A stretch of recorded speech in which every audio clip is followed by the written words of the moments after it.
छठी मैया सुताया अपन ससुरवा जोहेली नैहर के बाट। छठी मैया सुताया अपन ससुरवा जोहेली नैहर के बाट।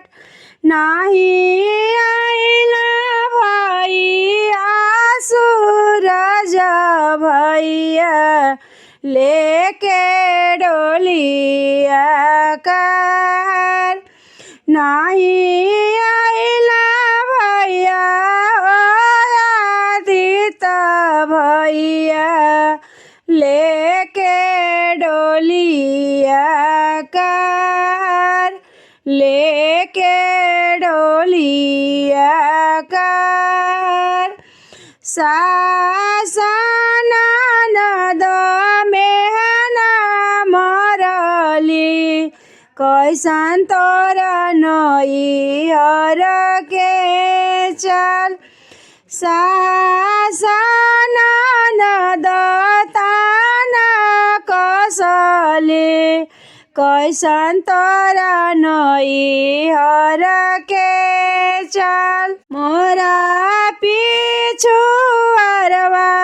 एक पखरवा ओइजा घोड़ा हनाय। मोरा पिछुअरवा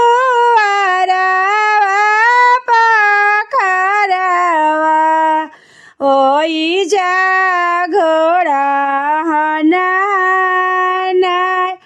आई गइला भैया सूरज भैया लेके डोलिया कर।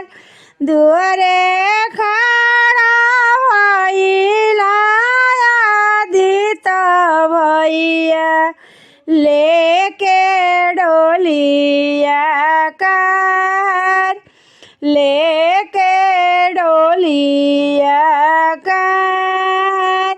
कहाँ बाड़ी सास नदिया देख नैहर के लोग।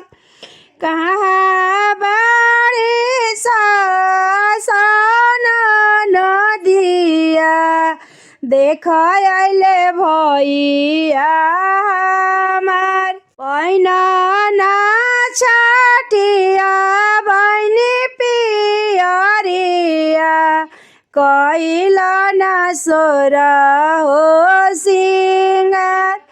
कैला सोर हो सिंगार। ओढ़िला ना लाला की चुनरिया चल नैहर के ओर। चल नैहर के देश। सब कोई जो है तोर बटिया कहिया छठी मोरे दुआर।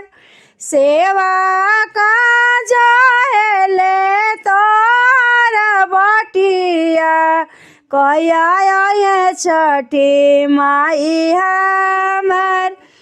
आंगना लिपावल बागावर चौका चंदना पुराय। चौका चंदना पुराय। फल फूल से सजल बादौरवा जोड़ा कल सुबह राग दिया। जोड़ा कल सुबह राग दिया। इहे होला छठी के आदरवा। इहे हवे नैहर के चल। इहे हवे नैहर के चल। हंसी भी हंसी बोले सुना सेवा का हमार, सुना सेवा का हमार। धन दौलत भरोसा पतिया बुधिया होखे तोरे अपार, बुधिया होखे तोहरे अपार। सेवा की काया मरे आवतावा, गोदिया में खेली हाना लाल, गोदिया में खेली हाना लाल। हरा भरा रहे फूलवरिया, नैहर शोभे हमार, नैहर शोभेला हमार।